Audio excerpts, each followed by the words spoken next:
Amigas y amigos de Golazo en UCB Radio y también a quienes nos siguen a través de todas las redes sociales y por supuesto en nuestra plataforma de golazofm.cl en Golazo Radio, estamos nuevamente con Jason Berli, el psicólogo con el que junto a Luis Rojas Gallardo hemos estado conversando sobre diversos tópicos relacionados a la pandemia, a cómo llevar esta vida en pandemia y especialmente en el ámbito deportivo, pero también hemos tocado temas que dicen relación con la familia, con el convivir habitual.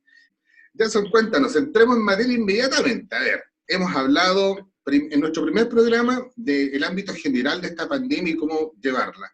En el segundo programa hablamos del estrés.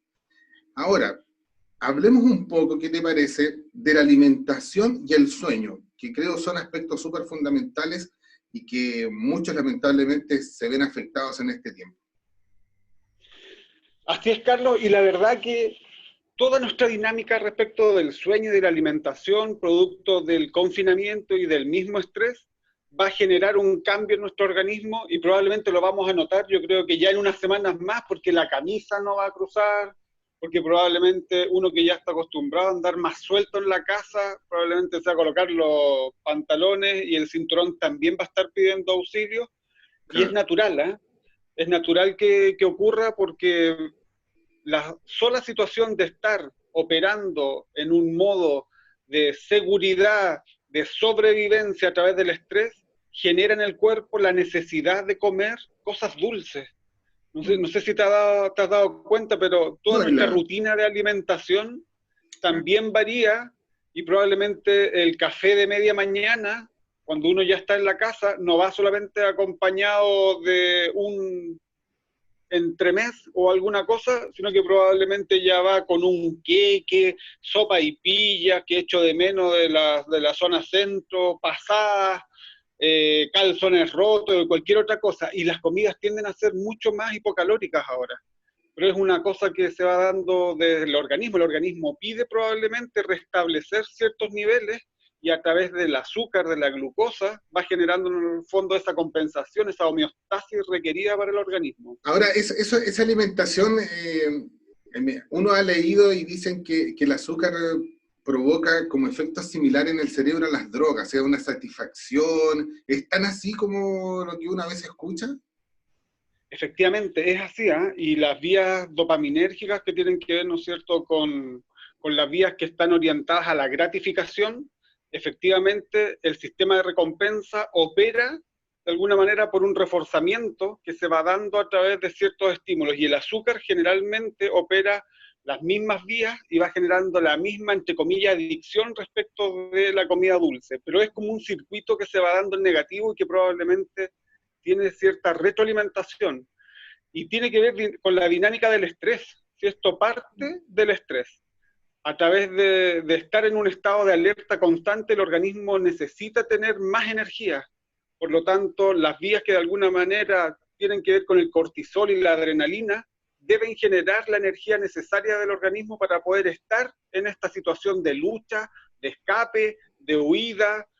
Básicamente, cuando uno opera en el miedo, en la emoción del miedo, va a tener y va a necesitar compensar a través de la alimentación el estado de ánimo, básicamente.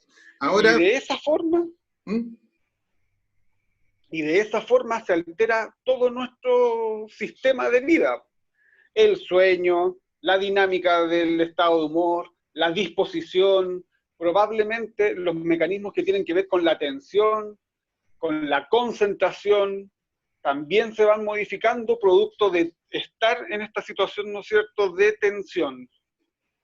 Ahora, ¿cómo tú señalas que la alimentación obviamente produce efectos en el cuerpo, y me imagino que esa cantidad excesiva de azúcar, y nuevamente saco a colación, por ejemplo, a los niños, cuando le dicen no le den tanta azúcar que va a estar hiperactivo todo el día? ¿Es tan así, por ejemplo, si yo tengo un alto consumo de azúcar o de comidas excesivamente calóricas, me voy a ver complicado para poder obtener un sueño placentero, o se me va a hacer más difícil quedarme dormido de esa forma? Bueno, efectivamente el azúcar genera un pico probablemente, ¿no es cierto?, de mayor energía que rápidamente obviamente se ocupa.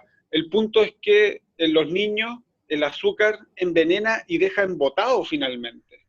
Uno puede comer porque necesita restablecer ciertos niveles, ¿no es cierto?, que tienen que ver con insulina, con glucosa, cuando está como muy baja el azúcar, etcétera, y un dulce ayuda, efectivamente, pero el exceso, y a eso sumado con las bebidas que probablemente no son light, con el colacao y con los otros, ¿no es cierto?, para colocarle a la leche, que también son azucarados, y a eso sumamos el pan, y probablemente un dulce, y situaciones que tienen que ver a media tarde con un queque, es una sumatoria. Entonces al final del día la cantidad de azúcar no es solamente por el haber comido un trozo de chocolate o un dulce, es porque se va sumando y de otros alimentos se va degradando azúcar de la misma forma. Y si en los niños los mantiene con un pic, ¿no es cierto?, de más actividad, en los adultos ocurre lo mismo, pero el organismo y el metabolismo del adulto también es diferente. Por lo tanto, se requiere tener de alguna manera una alimentación, sobre todo en cuarentena, un poco más sana, y no es un esnovismo decir que hay que comer sano y hacer ejercicio, sino que el organismo a cierta edad, a la edad que tiene Luis, a la edad que tienes tú, Carlos, que tengo yo, necesitamos el ejercicio, porque de alguna manera vamos generando una reserva cognitiva para más adelante, y que de alguna forma la vamos a tener que utilizar cuando ya tengamos el carro un poco más deteriorado. Entonces, cuidarnos, obviamente, va generando factores protectores. El ejercicio va liberando ciertos neurotransmisores que son importantes. Y de alguna manera el ejercicio propicia la liberación de BDNF, que es un factor neurotrópico que le ayuda a la memoria, al aprendizaje, a la concentración, sobre todo a los niños. Y en los adultos operamos también de la misma forma. Por lo tanto, cuidar el sueño, cuidar una alimentación que efectivamente en encierro se pueda dar sin alimentos tan hipocalóricos es súper importante. Y si efectivamente necesitamos hacer ejercicio, vamos a tener que tratar de adecuar en alguna rutina del día 5 minutos, 7 minutos, 15 minutos de movimiento y de actividad, porque el cuerpo lo necesita y de alguna forma el cinturón lo va a agradecer también después. Ahora, ¿cómo se compatibiliza que nuestro cerebro está en un estado de atención, de alerta, de sobrevivir, y que te pide a veces esa alimentación, y una vez dice, ya, comamos nomás, y capaz que nos pase algo? ¿Cómo lo compatibilizo? Simplemente con orden, con disciplina, pero ahí surge otro problema. ¿Cómo consigo el orden y la disciplina si una persona quizá nunca lo ha sido? Porque hay gente que es más disciplinada que otra.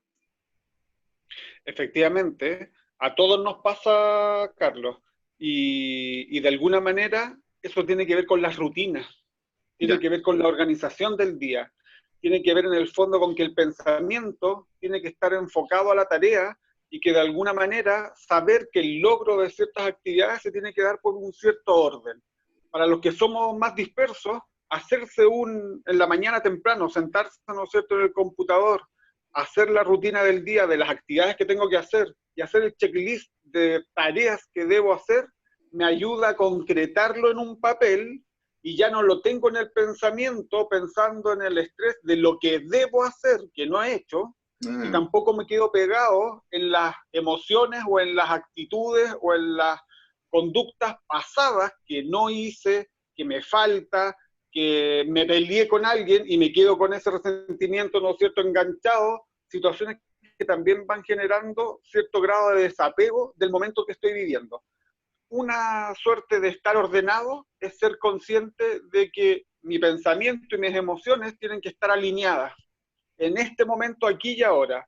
No puedo estar divagando hacia el futuro y divagando, ¿no es cierto?, en el pasado, porque me comienzo a enfermar de alguna manera. El cuerpo se comienza a intoxicar. La rutina también genera una doble suerte de boomerang, porque yo puedo establecer mi rutina y como probablemente hay condiciones en la casa que no favorecen poder trabajar, los niños, las actividades académicas, el ir a comprar, el mirar las noticias, estar todo el día embobado, ¿no es cierto?, con lo que está sucediendo en la situación de pandemia, van generando también más frustración. Y probablemente no voy a cumplir la rutina que yo establecí y finalmente me vuelvo a boicotear emocionalmente porque no cumplí lo que dije que tenía que hacer. Entonces uno también tiene que aprender a ser flexible en esta situación. Y de esta flexibilidad depende básicamente la actitud y la disposición. ¿Tú sabes qué es lo que es la actitud? O sea, diferenciándola con aptitud, aptitud es ser apto para algo y actitud es tener las condiciones como para desarrollar una actividad, ¿o no? Mira, la actitud yo la explico de la siguiente manera. Yo tengo aquí un libro de historietas. ¿Cómo te gustaría ver un libro de historietas? Probablemente igual que a todos los niños, a color. Pero Claro. la actitud tiene que ver con la disposición. Probablemente si alguien del Colo-Colo ve este mismo libro, lo va a ver en blanco y negro. Y probablemente yo que soy de la Universidad de Chile, que no tengo estadio, no tengo nada, el mismo libro probablemente lo voy a ver en blanco. Por lo tanto, la actitud tiene que ver con la disposición, tiene que ver con la forma de enfocarme, pero de alguna manera con lo que yo quiero hacer también. Piensa tú que nos determina 3 dimensiones: el ámbito cognitivo, lo que yo pienso, lo que yo quiero hacer; la disposición emocional que tengo a las cosas; y conductualmente, finalmente, cómo lo desarrollo, cómo lo hago. Esas 3 dimensiones tienen que ver, ¿no es cierto?, con la personalidad, tienen que ver con mis características, tienen que ver con la actitud que yo puedo tener frente a la vida. Pero eso es personal y depende de cada uno de nosotros. Ahora, ¿qué sucede? Tú tocaste un tema súper importante que tiene que ver con la disposición, pero también con el entorno familiar. Claro, una persona que vive solo quizá pueda tener la disposición y resulte esa rutina. Aquí va mi pregunta. ¿Uno debería conversar ya sea con sus hijos, con su señora, con su pareja, con su gato, con quien sea, para poder establecer ciertos acuerdos, ciertos límites en esto? Porque a veces uno se propone algo y ponte tú discute con el hijo, o pelea con la hija, o pelea con la señora, pero y no lo hablan en 2 días, por ejemplo. ¿Qué pasa ahí? Esa es una carga de estrés que más encima está en pandemia.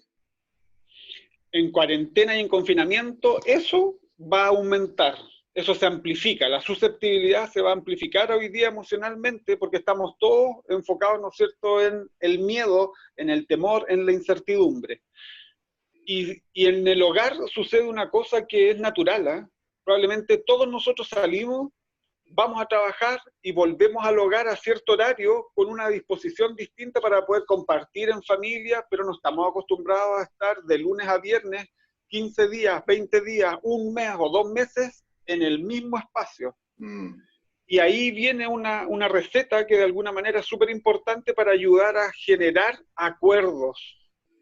No se trata solamente de tener buena disposición y tener de alguna manera empatía y ser tolerante, porque lamentablemente en confinamiento de eso probablemente tenemos muy poco y nos cuesta a todos poder generar de alguna manera más empatía y más tolerancia. Por lo tanto hay que llegar a acuerdos, porque vamos a estar todo el día disponiendo desde la rabieta, desde el alegato, desde probablemente el mal humor, de que si yo espero que los niños cooperen, probablemente no lo voy a solicitar, sino que lo voy a exigir, pero lo voy a hacer desde el reto, desde el por qué no ayudaron, qué les dije que bajaran los platos, qué les cuesta sacar la ropa sucia, hay que hacer las tareas. Entonces estoy todo el día desde el reproche pidiendo que se haga algo.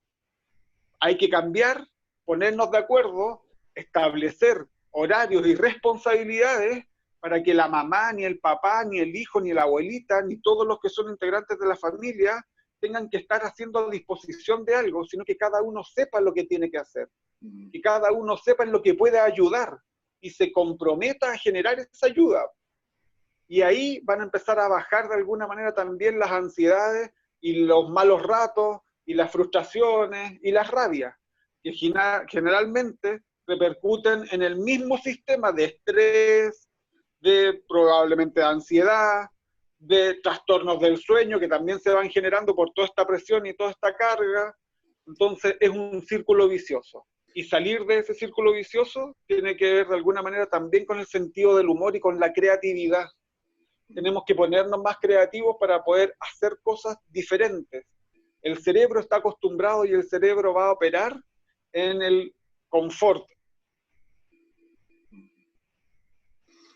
porque es lo conocido. Y hoy día estamos frente a una situación que es completamente desconocida y que nos quiebra la rutina. Y frente a eso tenemos que ponernos más creativos, tenemos que operar desde un pensamiento que sea más divergente, buscar alternativas de solución más que estar en el choque y haciendo siempre lo mismo, porque probablemente no nos va a resultar. Finalmente, hablamos, bueno, de estos factores de alimentación, el tema del sueño, de cómo establecer rutinas, de ejercicio, llegar a acuerdos, conversar con el entorno familiar, pero nos falta un tema súper importante y es la última pregunta para terminar por un tema de tiempo, Jason. ¿Qué beneficios tiene dormir bien? Y te saco nuevamente a colación los niños. Siempre dicen que duerma bien para que crezca bien. No sé. Entonces, ¿por qué es tan importante dormir bien? Ahora, me imagino que varía la edad de sueño, para unos podrá ser 6 horas, 7 horas, 8 horas, pero nunca van a ser saludables, me imagino, 3 horas, como dormir 12 horas, no sé. Cada cuerpo y cada organismo y en cada etapa del desarrollo hay requerimientos de sueño que son naturales. En los niños es fundamental el sueño porque a través del sueño se consolidan los aprendizajes. El niño que ha estado todo el día estudiando desde una materia académica y desde lo emocional también, es en la noche y es en el dormir cuando se consolidan esos sueños. Y hay ciertas estructuras en el cerebro que tienen que almacenar información y guardar información, cosa que cuando sea necesaria yo pueda, ¿no es cierto?, tomar de la experiencia, desde las emociones, desde el conocimiento, desde la sabiduría, desde la experiencia, ciertas conductas y ciertos comportamientos que se traducen probablemente, ¿no es cierto?, en lo que yo sé. A través del sueño, probablemente yo logro desconectarme también de esta realidad que tiene que ver con los problemas y todo eso, pero básicamente el sueño es reparador, el sueño tiene que ayudar y de alguna manera es necesario para poder generar ese descanso, limpiar el cerebro, desintoxicarlo, porque el cerebro necesita las horas de sueño además para poder sacar toda, ¿no es cierto?, la basura que se va generando por el trabajo del día a día y de alguna manera disponerse a una nueva instancia.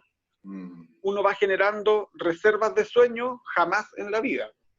Eso que les dicen a uno cuando es papá, ¿no es cierto?, y está a punto de nacer la guagua, aprovecha de dormir porque después no vaya a poder dormir, etcétera. El sueño no se guarda, el sueño se vive y se disfruta, ¿no es cierto?, en el momento de descanso. El punto es que dormir bien nos ayuda a poder generar el bienestar tan necesario, sobre todo en este periodo de cuarentena. Y no lo vamos a lograr si no somos capaces de poder tener rutinas que nos ayuden. No estar pegado con la tele hasta las 2, 3 de la mañana, porque la luz de la pantalla le dice al cerebro que es la misma luz azul que es de día, por lo tanto se deja de secretar melatonina. Y la melatonina de alguna manera es lo que nos ayuda a regular el sueño. Y en el mecanismo de despertar se tiene que volver a secretar serotonina, que es lo que nos mantiene, ¿no es cierto?, ya probablemente dispuestos a estar en la jornada del día. Y esa alternancia es necesaria para poder regular el cuerpo solamente desde el sueño. Perfecto, Jason, gracias por la gentileza de conversar. Se me quedó una pregunta, pero por tiempo la voy a dejar anotadita para la otra semana, que tiene que ver con las siestas. Quizás muchos ahora están tomando siestas y no sé si será tan prudente, pero dejémoslo para el próximo capítulo. Dejémoslo para el próximo capítulo y te doy al tiro, ¿no es cierto?, la respuesta. 15 minutos de siesta te ayuda a recomponer toda la jornada de la tarde. Y lo conversamos si quieres la próxima semana. Perfecto, un abrazo. Gracias por todo, que estés muy bien. Igual, Carlito, que estés bien. Un abrazo a todos. Un abrazo. Ahí estaba Jason Berli entonces conversando con nosotros y lo invitamos, por supuesto, a seguirnos siempre en las redes sociales de Golazo en UCB Radio, golazofm.cl y, por supuesto, a través de nuestro programa en sus ediciones diarias. Ha sido un gusto. Hasta la próxima.